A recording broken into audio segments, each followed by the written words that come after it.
Hello students, welcome to D Kumar chemistry classes on YouTube. तो हम लोगों ने पिछली क्लास में सॉलिड स्टेट शुरू किया था। तो व्हाट इज अ सॉलिड? तो सॉलिड क्या है इसके बारे में चर्चा कर रहे थे, उसके टाइप्स के चर्चा कर रहे थे। तो what is a solid? Solid क्या है? तो स्टेट ऑफ मैटर, पदार्थ की एक अवस्था है जिसमें intermolecular force of attraction very strong होती है। Solid is state of matter in which intermolecular force of attraction is very strong.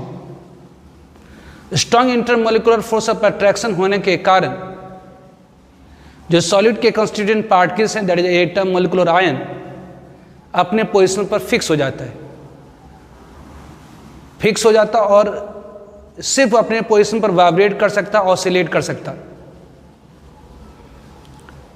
जिसके कारण सॉलिड की डिफिनिट वॉल्यूम और शेप हो जाती है।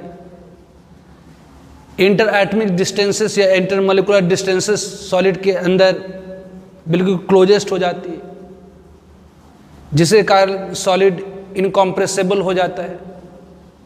तो ये सारे कुछ कैरेक्टरिस्टिक्स हैं किसके? तो सॉलिड के। तो सिंपल वर्ड में कहा जाए कि सॉलिड क्या है? तो state of matter in which intermolecular force of attraction very strong, जिसके कारण सॉलिड की डिफिनिट वॉल्यूम हो जाती है, डिफिनिट शेप हो जाती है, इनकम्प्रेसिबल हो जाता है। फिर बताए थे ट्रिपल पॉइंट। ट्रिपल पॉइंट क्या है? तो एक ऐसी स्टेट जिस पर all the three state of matter coexist करती है। मतलब एक ऐसा प्रेशर और टेम्परेचर जिस पर पदार्थ की तीनों अवस्थाएं, ठोस, द्रव्य एवं गैस, एक साथ पाया जाता है, उसे कहा जाता है triple point. Triple point for water बताए थे, that is a pressure 4.7 millimetre of mercury and temperature 0.0098 degree Celsius. फिर टू टाइप्स ऑफ सॉलिड, दो प्रकार की सॉलिड बताया था मैंने आपको। First one is the crystalline solid and second one is amorphous solid. तो what is the crystalline solid? Crystalline solid क्या है? तो क्रिस्टलाइन सॉलिड को हम लोग डिफरेंट फॉर्म सॉलिड या ट्रू सॉलिड भी कहते हैं। तो ऐसी सॉलिड जिसमें constituent particles of solid have definite arrangement, have regular arrangement is called crystalline solid। मतलब ऐसे सॉलिड जिसमें सॉलिड के कंस्टिट्यूएंट पार्टिकल्स, मतलब एटम, आयन और मॉलिक्यूल के रेगुलर अरेंजमेंट हो, एक निश्चित क्रम में अरेंज हो, that is called crystalline solid. Crystalline solid की मेल्टिंग पॉइंट डिफिनिट होती है, फिक्स होती है। जैसे अपन कहें कि एल्युमिनियम एक क्रिस्टलाइन सॉलिड है, उसकी मेल्टिंग पॉइंट फिक्स है, दैट इज 660 डिग्री सेल्सियस। आयस एक क्रिस्टलाइन सॉलिड है तो उसकी मेल्टिंग पॉइंट फिक्स है, दैट इज 0 डिग्री सेल्सियस। तो क्रिस्टलाइन सॉलिड की मेल्टिंग पॉइंट फिक्स होती है। क्रिस्टलाइन सॉलिड की जो हीट ऑफ फ्यूजन होती है वो भी फिक्स होती है, क्योंकि इसका मेल्टिंग पॉइंट फिक्स है। हीट ऑफ फ्यूजन मतलब एक मोल सॉलिड को एक मोल लिक्विड में कन्वर्ट करने में लगी heat, that is called heat of fusion. Crystalline solid anisotropic होता है। Anisotropic means different physical property in different direction, क्योंकि क्रिस्टलाइन सॉलिड में अलग अलग डायरेक्शन में अलग अलग टाइप की अरेंजमेंट है कंस्टिट्यूएंट पार्टिकल्स के। इस कारण से क्रिस्टलाइन सॉलिड की फिजिकल प्रॉपर्टी अलग अलग डायरेक्शन में अलग अलग होती है। जैसे फिजिकल प्रॉपर्टी सच है, जैसे आपका ये refractive index, resistance, electrical conductivity, तो डिफरेंट डायरेक्शन में अलग अलग होती है। क्रिस्टलाइन सॉलिड को यदि हम शार्प नाइफ से कट करें तो स्मूथ सरफेस जनरेट करता है। इसके डिफरेंट एग्जाम्पल जैसे सोडियम है, पोटेशियम है, मैग्नीशियम है, एल्युमिनियम है, ये सब क्या है? Crystalline solid. फिर था आपका amorphous solid. Amorphous solid that is the no form solid, that is also called pseudo solid.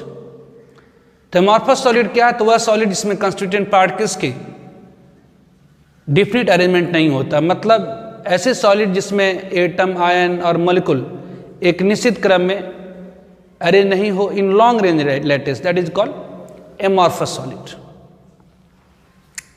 Amorphous solid melt करता over range of temperature and slowly flow कर जाता है। Due to this property amorphous solid is also called super cool liquid. जैसे आप plastic ले लेंगे, उसे अगर आप हीट करेंगे तो ऐसा नहीं कि एक सर्टेन टेम्परेचर पर जाकर वो मेल्ट करेगा, नहीं, बल्कि धीरे धीरे उसके अंदर फ्लेक्सिबिलिटी आएगी, वो धीरे धीरे धीरे धीरे फ्लो करने लगेगा। मतलब एमॉर्फस सॉलिड क्या है, तो एमॉर्फस सॉलिड की जो मेल्टिंग पॉइंट होती है वो डिफरेंट नहीं होती। Amorphous solid melt over range of temperature and slowly flow. Due to this property, amorphous solid is also called supercooled liquid. Amorphous solid की melting point फिक्स नहीं है तो इसका heat of fusion भी फिक्स नहीं होता है। Amorphous solid isotropic होती है। Isotropic means different, same physical property in different direction। Amorphous solid को अगर हम शार्प नाइफ से कट करें तो स्मूथ सरफेस जनरेट होती है। इसके एग्जाम्पल्स जैसे प्लास्टिक ले लीजिए, रबर ले लीजिए, कोलतार ले लीजिए, ग्लास ले लीजिए, मोस्ट पॉलीमर जैसे पीवीसी ले लीजिए, पॉलीविनाइल क्लोराइड, ये सब क्या है, पॉलीस्टायरीन ले लीजिए, ये सब क्या है, तो एमॉर्फस सॉलिड। इतना तक आपको मैंने पिछले क्लास में बताया था। नाउ आज हम लोग शुरू करेंगे। एक्चुअली हम लोग सॉलिड स्टेट में क्रिस्टलाइन सॉलिड को स्टडी करते हैं, मतलब वह सॉलिड जिसमें कंस्टिट्यूएंट पार्टिकल्स के डिफिनिट अरेंजमेंट है। तो सॉलिड स्टेट में मुख्य तौर पर हम लोग स्टडी किसे करते हैं, तो क्रिस्टलाइन सॉलिड को, क्योंकि अमॉर्फस सॉलिड में तो डिफिनिट पैटर्न है ही नहीं, तो जिसकी डिफिनिट पैटर्न उसी हम स्टडी करेंगे। तो in solid state we basically study crystalline solid. तो in solid state we basically study crystalline solid. तो in solid state we basically study crystalline solid. तो सॉलिड स्टेट में हम लोग जो बेसिकली स्टडी करते हैं दैट इज क्रिस्टलाइन सॉलिड। तो क्लासिफिकेशन, हम लोग क्लासिफिकेशन करने जा रहे हैं, मतलब वर्गीकरण। पढ़ने से पहले अलग अलग समूह में बांटे, तो classification of crystalline solid. Crystalline solid की क्लासिफिकेशन। तो classification of crystalline solid, first one, on the basis of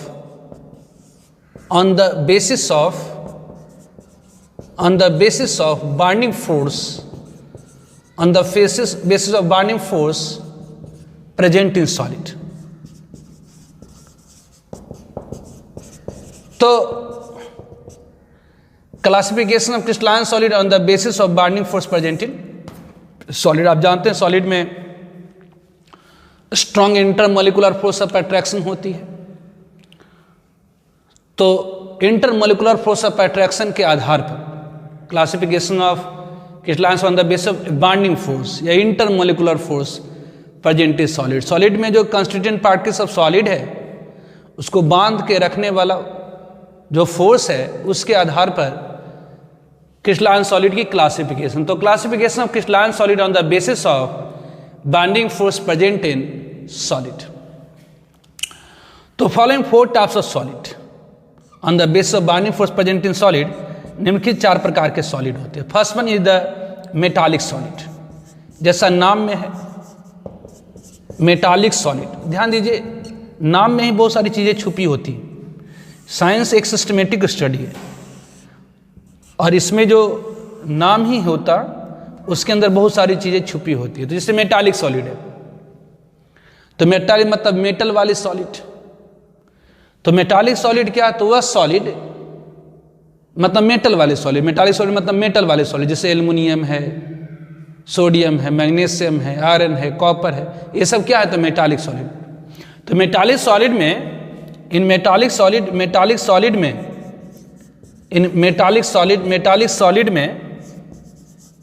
solid bonding force, जो बॉन्डिंग फोर्स होती है is metallic bond, bonding force is the metallic bond. तो metallic solid में जो bonding force होती है that is a metallic bond होती है। तो बॉन्डिंग मेटालिक सॉलिड में जो बॉन्डिंग फोर्स होती है that is the metallic bond. ये मेटालिक बॉन्ड क्या होती है, तो लिख देता हूं मैं, ये मेटालिक बॉन्ड क्या होती है, मेटालिक बॉन्ड। तो strong electrostatic attraction, metallic bond क्या होती है, तो strong electrostatic attraction, strong electrostatic attraction, strong electrostatic attraction between metal ion, between metal ion and sea of delocalized electron, delocalized, और इसे कह सकते हैं इलेक्ट्रॉन, और मोबाइल इलेक्ट्रॉन कुछ भी कह सकते हैं, mobile electron is called metallic bond. तो मेटालिक बॉन्ड क्या है, तो strong electrostatic force, strong cohesive force किसके बीच में, तो metal ion and sea of delocalised electron. तो metal ion sea of delocalised electron मतलब क्या, जैसे आप सोडियम ले लीजिए, सिंपलेस्ट एग्जांपल, सोडियम की एटॉमिक नंबर होती है 11, इसकी इलेक्ट्रॉनिक कॉन्फिगरेशन होती है 281। तो सोडियम के वैलेंस सेल में 1 इलेक्ट्रॉन है, वैलेंस सेल या इसे हमको हम लोग कोर भी कहते हैं, इसके वैलेंस सेल में कितनी है, तो 1 इलेक्ट्रॉन है। अब जानते हैं जो मेटल की आयोनाइजेशन एनर्जी होती है बहुत ही कम होती है, आयोनाइजेशन एनर्जी मतलब इलेक्ट्रॉन को निकालने में लगी एनर्जी। तो कोई भी सोडियम आप ले लेंगे, कोई मेटल ले लेंगे, तो उससे के वैलेंस सेल की जो इलेक्ट्रॉन होती है, ये वैलेंस सेल इलेक्ट्रॉन, ये वैलेंस सेल इलेक्ट्रॉन, या इसी को हम लोग कहते हैं कोर इलेक्ट्रॉन। तो कोई भी मेटल यदि आप ले लेते हैं तो मेटल के जो वैलेंस सेल की जो इलेक्ट्रॉन होती है वो आसानी से निकल जाता है। कोई भी अगर आप मेटल आयन मेटल ले लेंगे तो उसके वैलेंस सेल की जो इलेक्ट्रॉन होती है वो निकल जाती है और घूमने लगती है। तो घूमने को ही क्या कहते हैं, डीलोकलाइज। लोकलाइज मतलब एक जगह रहना, डीलोकलाइज मतलब घूमना। तो कोई मेटल के वैलेंस सेल की जो इलेक्ट्रॉन होती है वो आसानी से निकल जाता है क्योंकि उसकी आयोनाइजेशन एनर्जी कम होती है, और इलेक्ट्रॉन निकल करके ये डीलोकलाइज हो जाता है और ये बना देता है क्या, तो सी ऑफ इलेक्ट्रॉन्स, मतलब इलेक्ट्रॉन का एक समुद्र बन गया। और इन इलेक्ट्रॉन्स के बीच में और पॉजिटिव आयन के बीच, मतलब मेटल आयन के बीच में, इलेक्ट्रॉन्स और मेटल आयन के बीच में, इलेक्ट्रॉन्स और मेटल आयन के बीच में क्या होती है, तो strong electrostatic force of attraction हो जाती है। तो इसी इलेक्ट्रोस्टैटिक फोर्स ऑफ अट्रैक्शन को हम क्या कहते हैं, इस इलेक्ट्रोस्टैटिक फोर्स ऑफ अट्रैक्शन को क्या कहते हैं, तो मेटालिक बॉन्ड। तो कोई भी मेटल यदि आप लेंगे तो जो मेटल के वैलेंस सेल के इलेक्ट्रॉन, इसे हम कोर इलेक्ट्रॉन भी कहते हैं। Core electron it is called kernel electron, इसे क्या कहते हैं, kernel electron. It is a core electron, it is a kernel electron. तो किसी भी मेटल के वैलेंस सेल के इलेक्ट्रॉन जो कोर इलेक्ट्रॉन होता है वो मोबाइल कहते हैं, मोबाइल होता है, डीलोकलाइज हो जाता है और फॉर्म करता है सी ऑफ इलेक्ट्रॉन। मतलब मेटल आयन बन गई, सी ऑफ इलेक्ट्रॉन बन गया, मेटल आयन बन गई, सी ऑफ इलेक्ट्रॉन बन गया। तो इस मेटल आयन और सी ऑफ इलेक्ट्रॉन के बीच में जो इलेक्ट्रोस्टैटिक अट्रैक्शन होती है इसी को हम क्या कहते हैं, तो मेटालिक बॉन्ड। अब जितनी ज्यादा वैलेंस सेल में इलेक्ट्रॉन होंगे उतना बड़ा सी ऑफ इलेक्ट्रॉन बनेगा, मतलब इलेक्ट्रॉन का समुद्र, मतलब ढेर सारे इलेक्ट्रॉन आ जाएंगे तो और उतनी स्ट्रॉन्ग इलेक्ट्रोस्टैटिक अट्रैक्शन होगी, मतलब मेटालिक बॉन्ड और स्ट्रॉन्गर होगी। जैसे आयरन में ले ले, कॉपर में ले ले, तो उसमें मेटालिक बॉन्ड बड़ा स्ट्रॉन्ग होता है, जबकि सोडियम में उतना स्ट्रॉन्ग नहीं होता। तो सोडियम को हम लोग चाकू से भी काट सकते हैं।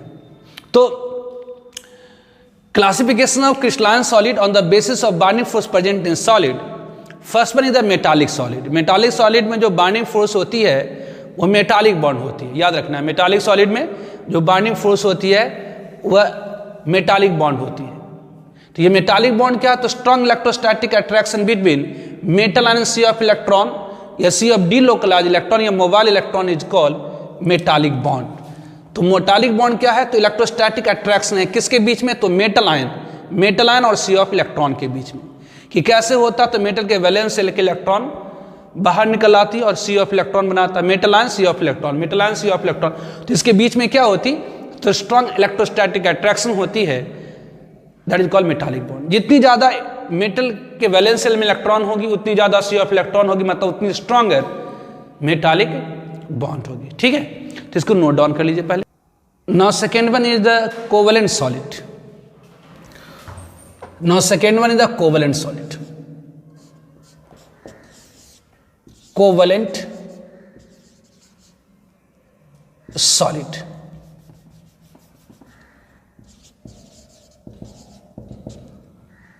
कोवेलेंट सॉलिड जैसा नाम में,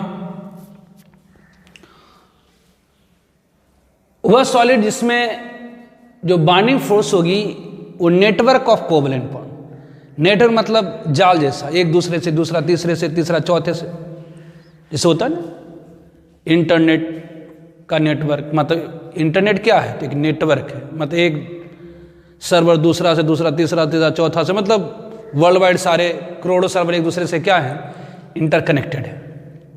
तो नेटवर्क मतलब होता है जाल, नेट मतलब जाल, तो नेटवर्क। तो कोवेलेंट सॉलिड या इसी को हम लोग नेटवर्क सॉलिड भी कहते हैं, ध्यान रखिएगा, या इसी को हम लोग क्या कहते हैं, नेटवर्क सॉलिड भी कहते हैं। कोवेलेंट सॉलिड या इसी को हम लोग नेटवर्क सॉलिड भी कहते हैं। तो कोवेलेंट सॉलिड क्या है, तो सॉलिड इन विच वैसे सॉलिड जिसमें बाइंडिंग फोर्स इज, वैसे सॉलिड में बाइंडिंग फोर्स क्या है, इज कोवेलेंट बॉन्ड, या कि is network of covalent bond. Is network मतलब जाल, network of covalent bond, network of covalent bond is called, कहलाता क्या है, तो इज कॉल्ड कोवेलेंट सॉलिड।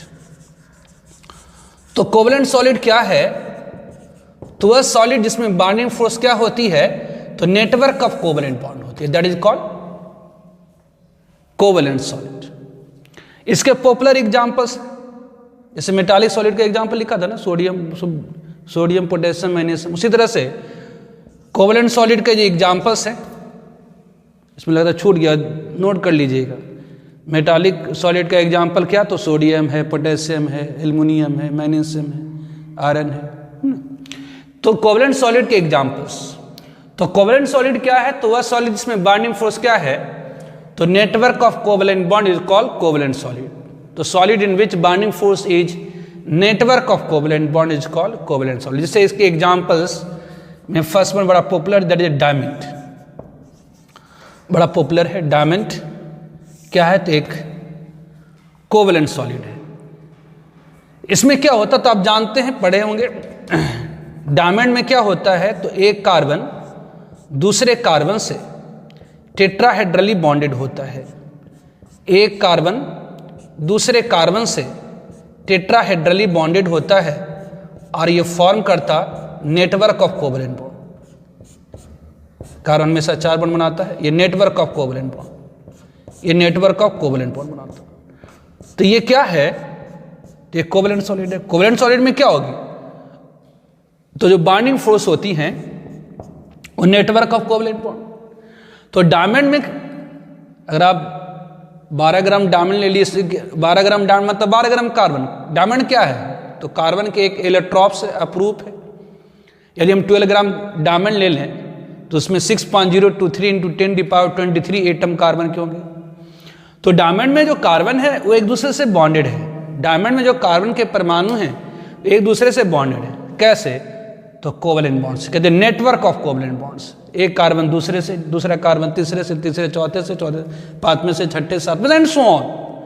तो ये ध्यान रखेंगे, डायमंड हार्डेस्ट नेचुरल मटेरियल होता है। डायमंड में कार्बन जैसे इनऑर्गेनिक से पढ़ेंगे, डायमंड में कार्बन की जो हाइब्रिड स्टेट होती है sp3 होती है। टेट्राहेड्रल होने के कारण ये हार्डेस्ट नेचुरल मटेरियल है। नेचर में पाया जाना मटेरियल मतलब हार्डेस्ट। मतलब अगर डायमंड को ले लीजिए, हीरो को आप ले लिए, उसके ऊपर 2-4 हथौड़ा डालिए, मारिए 2-4 हथौड़ा, आपके हथौड़े टूटेंगे लेकिन डायमंड नहीं टूटेगा। तो ये diamond is the hardest natural material. Diamond hardest natural material है। तो डायमंड में क्या है, तो डायमंड में नेटवर्क ऑफ कोवेलेंट बॉन्ड है, मतलब ये कोवेलेंट सॉलिड हुई। इसी का दूसरा इलेक्ट्रॉप्स होता है ग्रेफाइट। ग्रेफाइट के बारे में भी आप लोगों ने पढ़ रखा होगा। ग्रेफाइट, अगर 12 ग्राम डायमंड दिया जाए और 12 ग्राम ग्रेफाइट, तो उसमें कार्बन एटम की संख्या सेम है। 12 ग्राम डायमंड में कितना कार्बन, तो कहेंगे जी 6.023 into 10⁻23 atoms of carbon. 12 gram graphite में कितने कार्बन, तो उतना ही 6.023 इंटू 10⁻23 एटम कार्बन। लेकिन डायमंड में जो कार्बन की अरेंजमेंट है वो टेट्राहेड्रल है, लेकिन ग्रेफाइट में जो कार्बन की उतना ही कार्बन, लेकिन अरेंजमेंट कैसे है, तो हेक्सागोनल लेयर वाइज है ना। ये टेट्राहेड्रल है, इसमें क्या है तो याद रखिएगा टेट्राहेड्रल अरेंजमेंट है, इसमें क्या है तो टेट्राहेड्रल है। और कार्बन की हाइब्रिड स्टेट sp3, जबकि ग्रेफाइट में क्या होता है, हेक्सागोनल होता है, हेक्सागोनल लेयर वाइज होती है, हेक्सागोनल लेयर वाइज अरेंजमेंट होती है। मतलब ये कार्बन है, ये कार्बन है, ठीक है, ये कार्बन है, ये कार्बन है, ये है,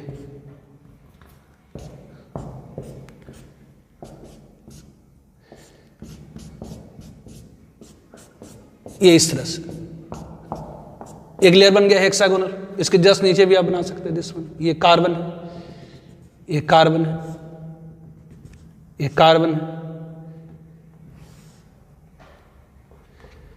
इसके नीचे बना सकते हैं कार्बन है, ये कार्बन है, ये कार्बन है। तो ये क्या है, ये हेक्सागोनल लेयर वाइज अरेंजमेंट है। ये क्या है, हेक्सागोनल लेयर वाइज अरेंजमेंट, ये है। तो ये आपका क्या है, तो ये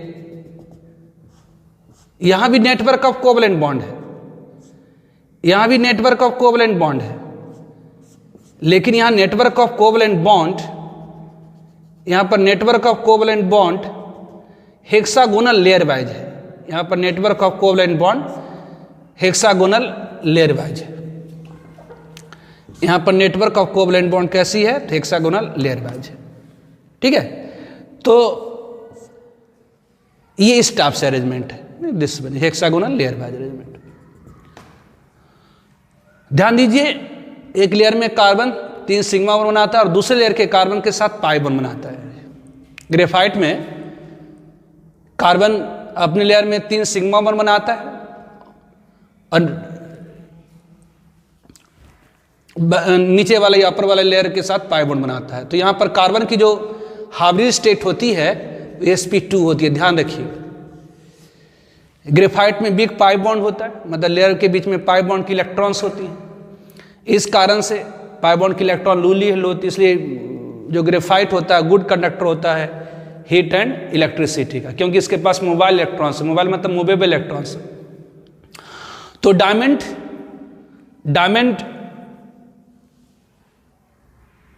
में भी कार्बन है, ग्रेफाइट में भी कार्बन है, यहां भी नेटवर्क ऑफ कोवेलेंट बॉन्ड है, यहां भी नेटवर्क ऑफ कोवेलेंट बॉन्ड है, लेकिन यहां पर टेट्राहेड्रल है और ये क्या है, हेक्सागोनल लेयर वाइज है। डायमंड में कार्बन की हाइब्रिड स्टेट sp3 होती है, ग्रेफाइट में कार्बन की हाइब्रिड स्टेट sp2 होता है। ये bad conductor of heat electricity होती है, ये good conductor of heat and electricity होती है। इसमें कार्बन की हाइब्रिड स्टेट sp3 है, इसमें कार्बन की हाइब्रिड स्टेट sp2 है, क्योंकि यहां पर लेयर के बीच में क्या है, पाई बॉन्ड है। ये सॉफ्ट होता है, ये हार्ड होता है, ये लुब्रिकेंट के रूप में यूज होता है। तो ये सब प्रॉपर्टी है। तो कोवेलेंट सॉलिड में क्या होता है, तो नेटवर्क ऑफ कोवेलेंट बॉन्ड होता है। ध्यान, ये कोवेलेंट बॉन्ड नहीं, नेटवर्क ऑफ कोवेलेंट बॉन्ड। उस तरह से आप ले लीजिए सिलिकॉन। सिलिकॉन में भी क्या होता है, तो सिलिकॉन में भी क्या होता है, तो ये नेटवर्क ऑफ कोवेलेंट बॉन्ड होता है। एक सिलिकॉन दूसरे से, दूसरा सिलिकॉन तीसरे से क्या होगा, तो बॉन्डेड होगा। ये यहाँ भी क्या होगा, तो नेटवर्क ऑफ कोवेलेंट बॉन्ड होती है। सिलिकॉन में भी क्या होता है, तो नेटवर्क ऑफ कोवेलेंट बॉन्ड होती है। सिलिकॉन कार्बाइड ले लीजिए, है ना, क्वार्ट्ज ले लीजिए, क्वार्ट्ज मतलब पॉलीमर ऑफ SiO2, क्वार्ट्ज ले लीजिए मतलब SiO2। इसमें भी क्या होता है, नेटवर्क ऑफ कोवेलेंट बॉन्ड होता है। तो ध्यान रखेंगे इसको कि कोवेलेंट सॉलिड में bonding force network of covalent bond होती है, नेटवर्क ऑफ कोवेलेंट बॉन्ड। जैसे डायमंड, इसके पॉपुलर एग्जांपल हैं डायमंड, ग्रेफाइट, सिलिकॉन, है ना, सिलिकॉन कार्बाइड, क्वाड, ये सारे क्या हैं? तो कोवेलेंट सॉलिड है। ठीक है, नोट डाउन करिए। Now third one is the ionic solid. जैसा नाम में है आयंस होंगे इसमें, तो आयोनिक सॉलिड में बाइंडिंग फोर्स क्या होती है? तो binding force is ionic bond. Binding force क्या होती है? तो आयनिक बॉन्ड। ये आयनिक बॉन्ड क्या होती है? तो electrostatic force of attraction. Ionic bond क्या है? तो electrostatic force of attraction, electrostatic force of attraction between cation and anion. Cation and anion कहलाता है क्या? तो आयनिक बॉन्ड। तो कोई भी एटम दूसरे से बॉन्ड करने के लिए इलेक्ट्रॉन लॉस करता है और दूसरा एटम इलेक्ट्रॉन को गेन करता है। कोई भी एटम बॉन्ड करने के लिए इलेक्ट्रॉन को लॉस करता है और दूसरा गेन करता है और कैटायन एनायन बनता है। तो कैटायन और एनायन के बीच में लगने वाले इलेक्ट्रोस्टैटिक फोर्स ऑफ अट्रैक्शन को हम क्या कहते हैं? तो आयनिक बॉन्ड। तो आयनिक सॉलिड के एग्जाम्पल्स आप ले लीजिए, जैसे सोडियम क्लोराइड, इसमें Na+Cl- है, पोटेशियम क्लोराइड है, मैग्नीशियम ऑक्साइड है ना, सीजियम क्लोराइड है, जिंक ऑक्साइड है। तो ये सब क्या है? तो ये आयनिक सॉलिड के examples. Now fourth one, that is the molecular solid. Fourth one that is the molecular solid. Fourth one that is the molecular solid. तो what is the molecular solid? Molecular solid क्या है? तो यहां पर binding force, molecular solid में जो binding force होती है, बाइंडिंग फोर्स इज मतलब जो इंटरमोलिकुलर फोर्स ऑफ अट्रैक्शन जो होती है, बाइंडिंग फोर्स या कि intermolecular force of attraction is, या कि ये intermolecular force of attraction is, molecular force of attraction is, intermolecular force of attraction is, intermolecular force of attraction is what? तो big van der Waals force, big van der Waals force, big van der force मतलब that is, big van der Waals force मतलब that is आपका ये that is hydrogen bond. Big van der Waals force मतलब जैसे hydrogen bond हो गया है ना, डापोल इंट्रैक्शन हो गया, डापोल इंट्रैक्शन हो गया, डापोल इंट्रैक्शन हो गया, डापोल इंट्रैक्शन हो गया, इंड्यूस्ड डापोल इंट्रैक्शन हो गया, इंड्यूस्ड डापोल इंट्रैक्शन, इंड्यूस्ड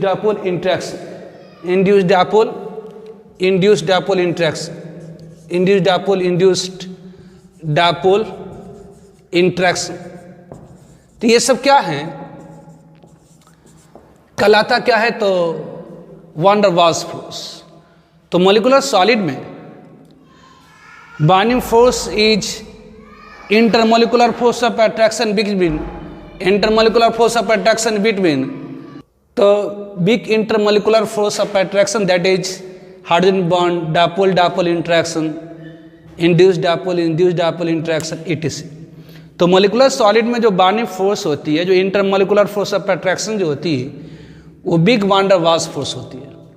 तो van der Waals फोर्स मतलब जैसे hydrogen bond, dipole interaction, induced dipole interaction, इन सबको कलेक्टिवली हम लोग क्या कहते हैं? तो van der Waals फोर्स कहते हैं।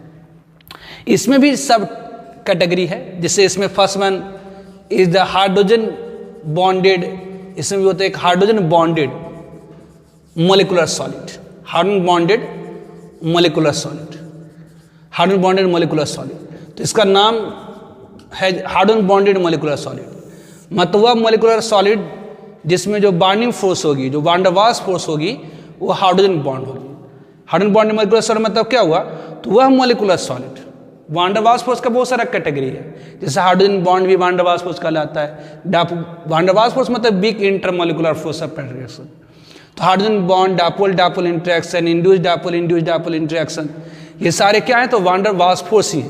तो इसमें भी सब कैटेगरी है। First one is hydrogen bonded molecular solid, तो हार्डन बॉन्डेड मोलिकुलर सॉलिड में क्या होगी, तो बाइंडिंग फोर्स कौन सी होगी, तो binding force bill harden bond. ध्यान दें, हार्डन बॉन्ड भी क्या है, तो एक बिग इंटरमोलिकुलर फोर्स है, मतलब वान डर वाल्स फोर्स है। तो वैसे सॉलिड जिसमें बाइंडिंग फोर्स हाइड्रोजन बॉन्ड हो, मतलब intermolecular force of attraction hydrogen bond, जैसे इसके एग्जांपल्स, पॉपुलर एग्जांपल आइस क्या है, तो हाइड्रोजन बॉन्डेड मोलिकुलर सॉलिड है। आइस में क्या होता है, तो ऑक्सीजन हाइड्रोजन, ये ऑक्सीजन, ये हाइड्रोजन, ये ऑक्सीजन, ये हाइड्रोजन। तो हाइड्रोजन बॉन्ड होती क्या है, हाइड्रोजन बॉन्ड क्या होती है, तो electrostatic force of attraction between hydrogen and most electronegative element like fluorine, oxygen and nitrogen is called hydrogen bond. ये हाइड्रोजन बॉन्ड क्या है, तो electrostatic force of attraction between hydrogen and most electronegative element like fluorine, oxygen, nitrogen is called hydrogen bond. तो ध्यान दीजिए, hydrogen bond बनने के लिए जो कंडीशन है कि मॉलिक्यूल में कम से कम एक हाइड्रोजन ऐसी होनी चाहिए जो डायरेक्टली अटैच हो किससे, तो फ्लोरीन, ऑक्सीजन और नाइट्रोजन से। तो H2O में क्या है, तो एक हाइड्रोजन डायरेक्टली अटैच है ऑक्सीजन से, तो ऑक्सीजन की इलेक्ट्रॉन नेगेटिविटी हाइड्रोजन से ज़्यादा होती है, जिसके कारण ऑक्सीजन अपने इलेक्ट्रॉन के अलावा हाइड्रोजन के इलेक्ट्रॉन को अपनी तरफ खिसका लेता है। ऑक्सीजन की इलेक्ट्रॉन नेगेटिविटी हाइड्रोजन से ज़्यादा होती है, जिसके कारण ऑक्सीजन अपने इलेक्ट्रॉन के अलावा हाइड्रोजन के इलेक्ट्रॉन को भी अपनी तरफ खिसका लेता, जिसके कारण यहाँ थोड़ी सी पॉजिटिव चार्ज, थोड़ी सी निगेटिव चार्ज, और इस पॉजिटिव निगेटिव के बीच में क्या होती है, तो इलेक्ट्रोस्टैटिक अट्रैक्शन होती है।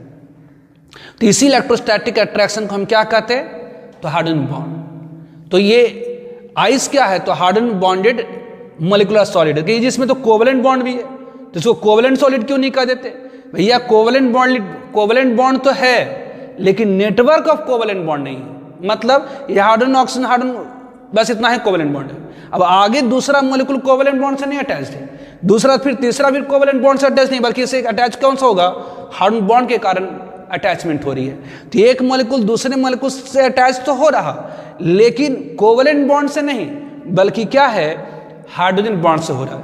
जबकि कोवलेंट सॉलिड में क्या होता था, तो network of covalent bond form होती थी, और यहां पर क्या हो रहा, तो यहां कोवलेंट बॉन्ड है, लेकिन एक मॉलिक्यूल दूसरे मॉलिक्यूल से जो चिपक रहा, जो बॉन्ड कर रहा है, वो बिग फोर्स से कर रहा।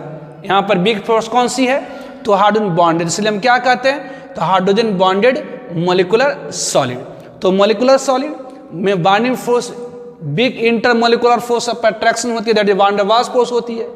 वान डर वाल्स फोर्स में भी बहुत कैटेगरी है, hydrogen bond, dipole interaction, induced dipole interaction. तो first one hydrogen bonded molecular solid, इसमें बाइंडिंग फोर्स क्या होगी, तो हाइड्रोजन बॉन्ड क्या होती है, तो electrostatic force of attraction between hydrogen and most electronegative element like fluorine, oxygen, nitrogen is called hydrogen bond. तो आइस क्या है, तो हाइड्रोजन बॉन्डेड मोलिकुलर सॉलिड है, ठीक है, लिखिए इसे। नाउ मोलिकुलर सॉलिड में first one is the hydrogen bonded molecular solid, now second one is the polar molecular solid. तो ये पोलर मोलिकुलर सॉलिड क्या है, तो मोलिकुलर सॉलिड इन विच, वह मोलिकुलर सॉलिड जिसमें in which binding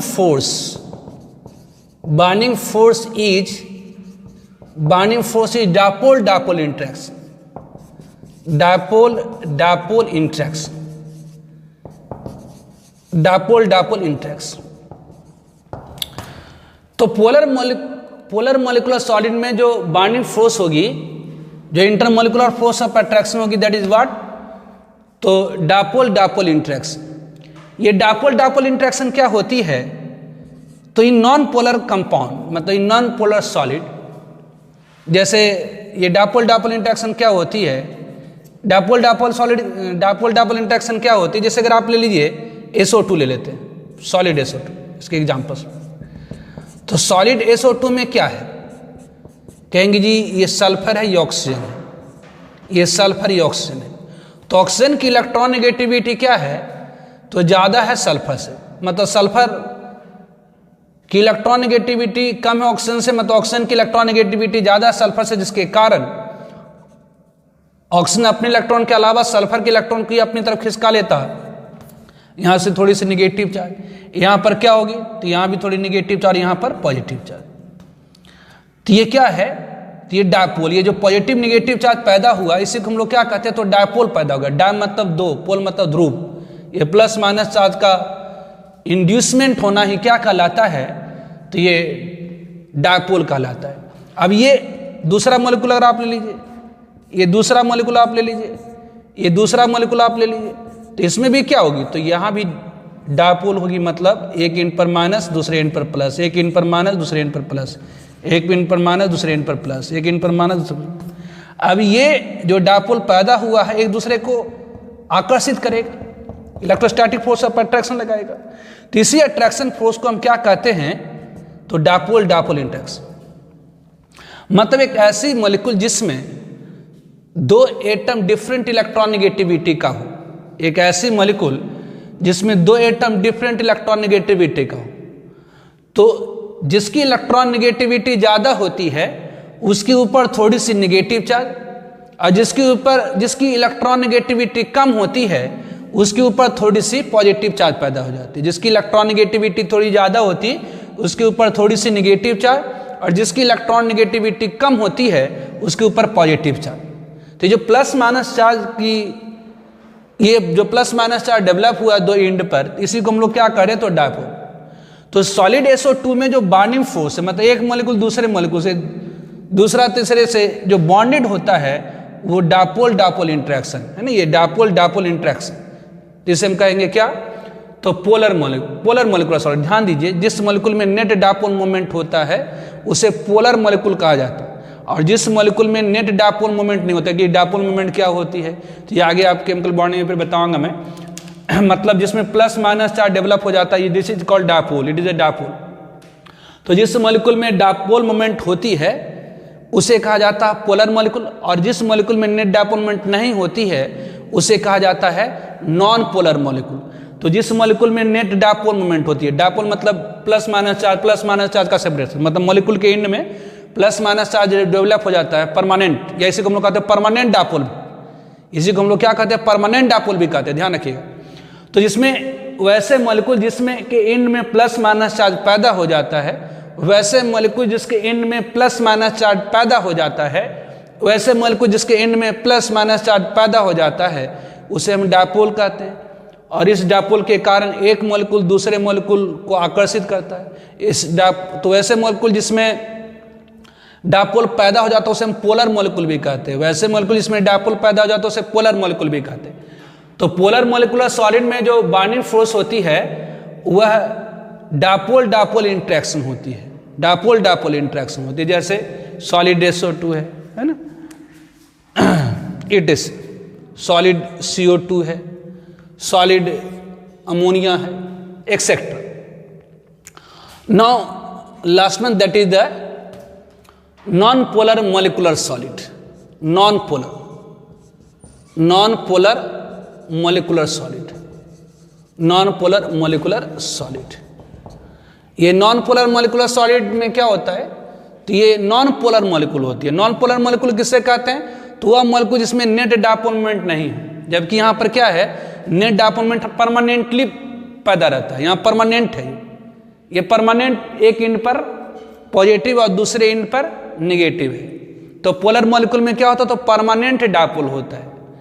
polar molecule में क्या होता है, तो परमानेंट डायपोल होता है। और ये परमानेंट डायपोल मतलब प्लस माइनस, ये परमानेंट डायपोल मतलब प्लस माइनस, ये परमानेंट डायपोल मतलब प्लस माइनस, एक दूसरे को आकर्षित करता है।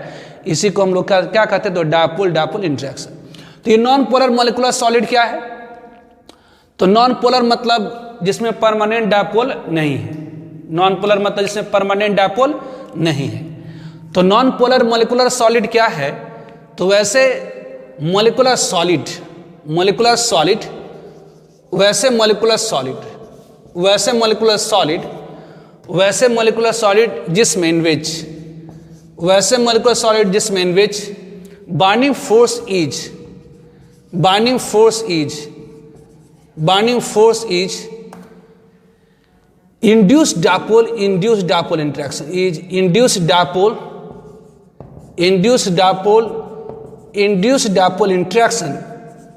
induced dipole interaction is called, कहलाता क्या है, तो is called non polar, is called non polar molecular solid. उसे क्या कहा जाता है? तो नॉन पोलर मॉलिक्यूलर सॉलिड। अब कहेंगे कि जी ये इंड्यूस्ड डायपोल क्या होती है? तो इंड्यूस्ड डायपोल पहले इंड्यूस्ड डायपोल तो आप समझ गए कि वैसे मॉलिक्यूल जिसमें दो एटम जिसकी इलेक्ट्रॉन नेगेटिविटी डिफरेंट होती है। डायपोल तो आप समझ गए कि वैसे मॉलिक्यूल जिसमें दो एटम की इलेक्ट्रॉन नेगेटिविटी डिफरेंट होती है, तो मॉलिक्यूल के एक एंड में पॉजिटिव चार्ज और दूसरे एंड में नेगेटिव चार्ज पैदा हो जाता है। तो इस नेगेटिव पॉजिटिव चार्ज की डेवलपमेंट ही क्या कहलाता? तो डायपोल, या इसी को परमानेंट डायपोल कहते हैं। और इस परमानेंट डायपोल के कारण एक मॉलिक्यूल दूसरे मॉलिक्यूल को आकर्षित करता है। अब ये इंड्यूस्ड डायपोल क्या होती है? इंड्यूस्ड डायपोल क्या होती है? ये इंड्यूस्ड डायपोल क्या होती है? तो non polar molecule, non polar मतलब वैसे मॉलिक्यूल जिसके एंड में प्लस माइनस चार्ज का सेपरेशन नहीं हुआ है। तो नॉन पोलर मॉलिक्यूल, इन नॉन पोलर मॉलिक्यूल में क्या होती है? इन non polar molecule due two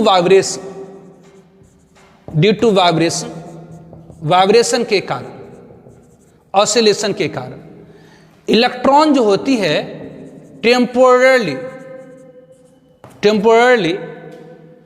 electron जो होती है टेम्पोरली शिफ्ट कर जाता है towards one and, shift towards one and, temporarily, ध्यान दिए टेम्पोरली होता है यहाँ पर, temporarily towards one and, and produce big dipole, produce a dipole कहलाता है कॉल्ड इंड्यूस्ड डायपोल। जैसे अगर आप कह लें, जैसे उदाहरण के तौर पर हम लेते हैं सॉलिड आयोडीन ले लेते हैं, सॉलिड आयोडीन सॉलिड। तो सॉलिड आयोडीन में क्या होगा? तो आयोडीन दोनों की तो इलेक्ट्रॉन नेगेटिविटी सेम है, दोनों एटम की तो इलेक्ट्रॉन नेगेटिविटी सेम है, तो दोनों की इलेक्ट्रॉन नेगेटिविटी सेम है, लेकिन इलेक्ट्रॉन में क्या होती है? तो वाइब्रेशन होती है, कंपन होती है, जिसके कारण इस वाइब्रेशन होगी तो जो टेम्पोरली इलेक्ट्रॉन होगा किसी एक एंड पर शिफ्ट कर जाएगा। टेम्पोरली मतलब क्षण भर के लिए जो इलेक्ट्रॉन होता है किसी एक एंड पर शिफ्ट, किसी एक एंड की तरफ शिफ्ट होगा। तो जिसकी तरफ इलेक्ट्रॉन शिफ्ट करा उसकी तरफ थोड़ी सी नेगेटिव चार्ज, और जिसकी तरफ से गया उसके एंड पर थोड़ी सी पॉजिटिव चार्ज।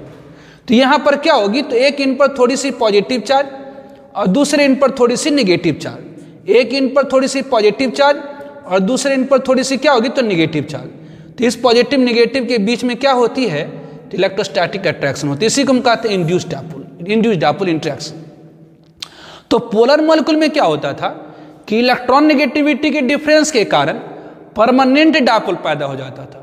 मतलब एक एंड पर परमानेंट पॉजिटिव और दूसरे एंड पर परमानेंट नेगेटिव, और ये पॉजिटिव नेगेटिव एक दूसरे को आकर्षित करता है, that is the dipole interaction. जबकि नॉन पोलर मॉलिक्यूल मतलब ऐसे मॉलिक्यूल जिसमें दो एटम के बीच, ऐसे मॉलिक्यूल जिसमें नेट डायपोल मोमेंट नहीं है, वैसे मॉलिक्यूल जिसमें नेट डायपोल मोमेंट नहीं है, तो वैसे मॉलिक्यूल में क्या होती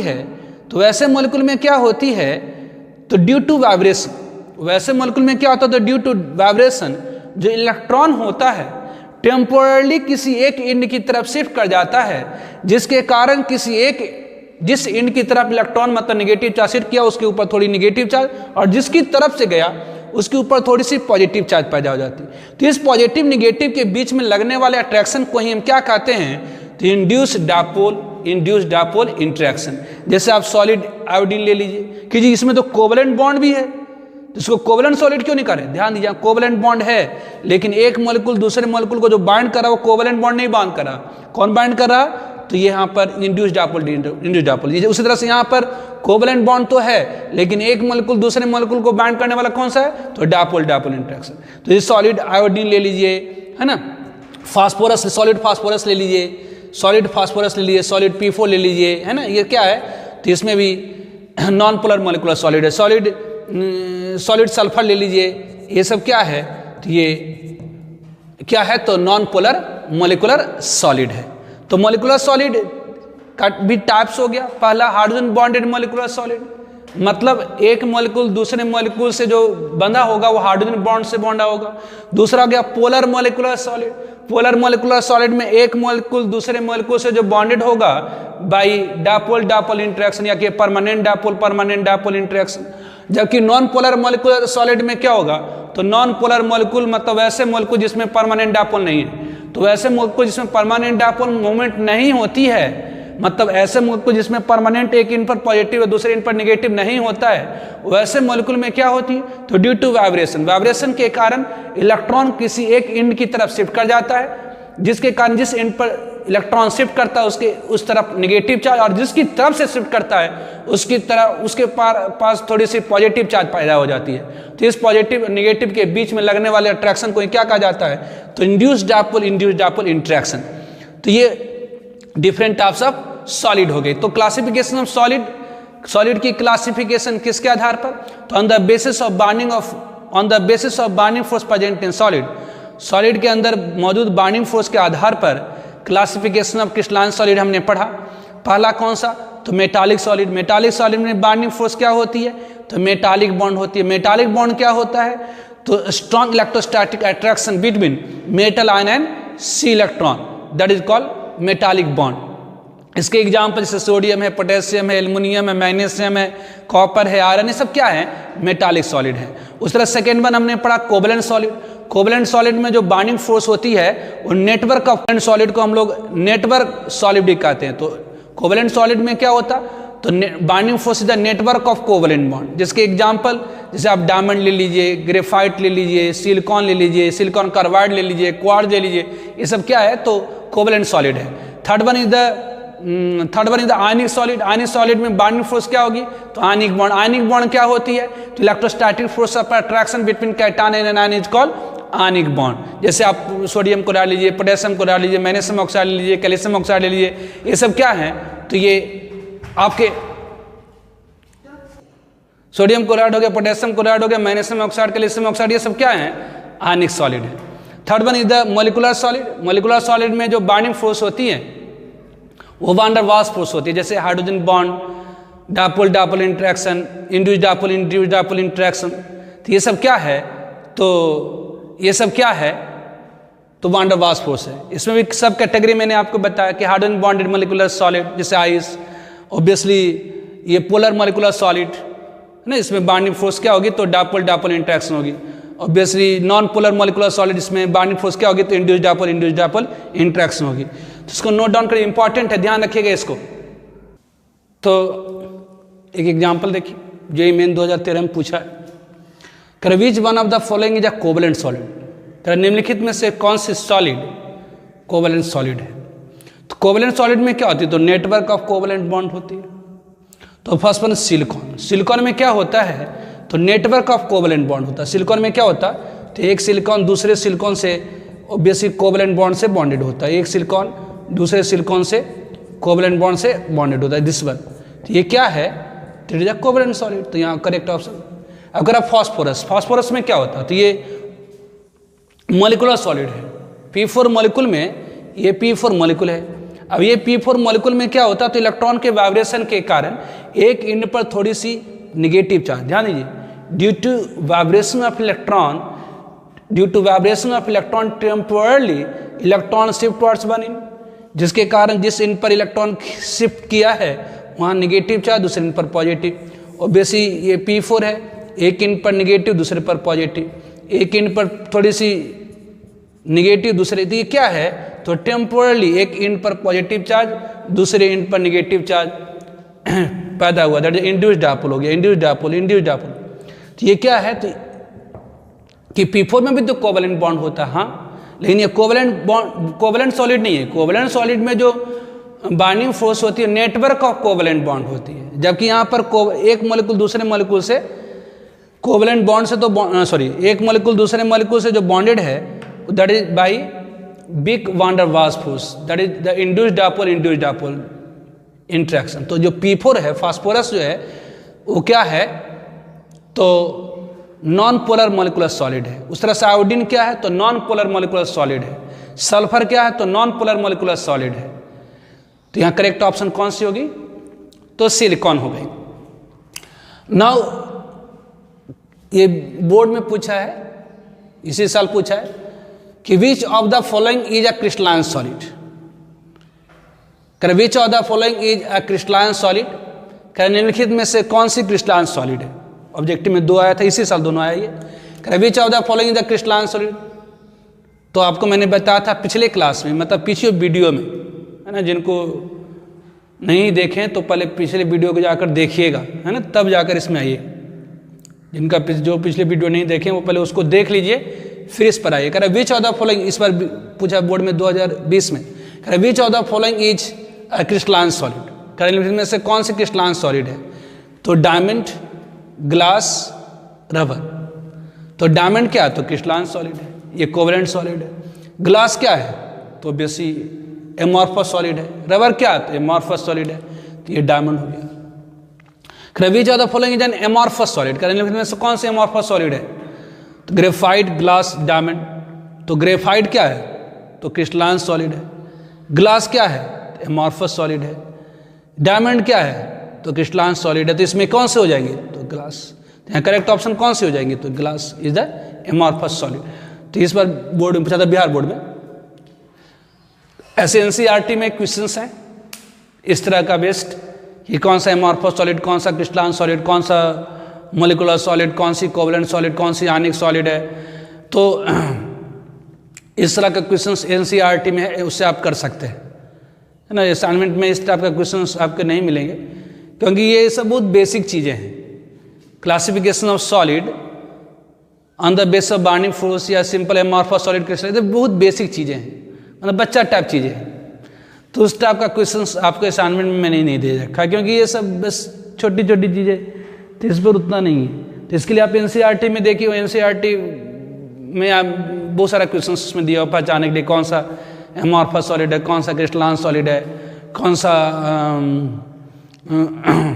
मेटालिक सॉलिड है, कौन सा कोवलेंट सॉलिड है, कौन सा आयनिक सॉलिड है, कौन सा पोलर मोलिकुलर सॉलिड है, कौन सा नॉन पोलर मोलिकुलर सॉलिड है, कौन सा हाइड्रोजन बॉन्डेड मोलिकुलर सॉलिड है। तो ये सब पहचानने का है।